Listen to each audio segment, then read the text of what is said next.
कभी ये दावा कि वो मेरा है, फ़कत मेरा है। कभी ये डर कि वो मुझसे जुदा तो नहीं। कभी ये दुआ कि उसे मिल जाए सारे जहां की खुशियाँ। कभी ये खौफ कि वो खुश मेरे बिना तो नहीं। कभी ये तमन्ना कि बस जाऊं उसकी निगाहों में। कभी ये डर कि उसकी आंखों को किसी ने देखा तो नहीं। कभी ये ख्वाहिश के ज़माना हो मुंतज़िर उसका। कभी ये वहम वो किसी से मिला तो नहीं। कभी ये आरज़ू वो जो मांगे मिल जाए उसे। कभी ये वसवसे कि उसने मेरे सिवा कुछ मांगा तो नहीं।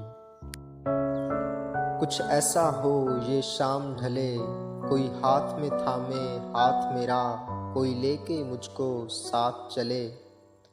कोई बैठे मेरे पहलू में, मेरे हाथ पे अपना हाथ रखे, और पूंछ के आंसू आंखों से वो धीरे से ये बात कहे, यूं तन्हा सफ़र अब कटता नहीं, चलो हम भी तुम्हारे साथ चलें।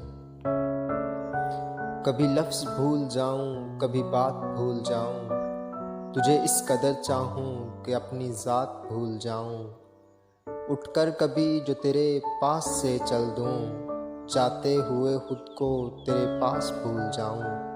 कैसे कहूँ तुमसे कि कितना चाहा है तुम्हें, अगर ये कहने पे तुमको आऊं तो अल्फाज भूल जाऊं।